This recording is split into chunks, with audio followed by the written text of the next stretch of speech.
Në firë konsumi vazhdon të mbetet të ulët dhe pyetja nëse paguajnë me para kesh dhe me karta krediti apo debiti tingëllon disi e çuditshme për qytetarët firak. Ata rrëfimësit e ardhurat kryesore vijnë kryesisht nga fëmijët që jetojnë jashtë apo nga pensionet, pavarësisht ndryshimeve demografike. Pagesat me para në dorë mbeten preferenca kryesore. Sipas Bankës së Shqipërisë, varësia ndaj pagesave me para kesh mbetet shumë e lartë. Në fakt, rreth 96% e pagesave të konsumatorëve në firë kryen me para në dorë. Ne i blem me lekë në dorë. Unë i blem me lekë në dorë. Çdo mall që ble, i ble me kesh, me lekë në dorë. Por, ku ky mall kushton 5 lekë më shumë, e ble dot. Anallojmë.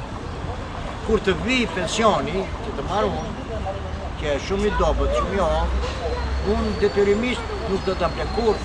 Po ilaçet ku po shkojnë, e si do t'i blej të cilat kushtojnë me qindra lekë. Çfarë të bëj?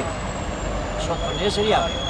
Pavarësisht kësaj, gjatë vitit të kaluar në Shqipëri është shënuar një rritje konsiderueshme në përdorimin e kartave bankare, kryesisht kartave të debitit. Kartat e kreditit vazhdojnë të jenë më pak të preferuara. Sipas Bankës Qendrore, në vend qarkullojnë mbi 1.5 milion karta bankare, ku 95% e tyre përdoren për pagesa. Nga këto, 1.3 milion janë karta debiti, ndërsa vetëm 113.000 janë karta krediti.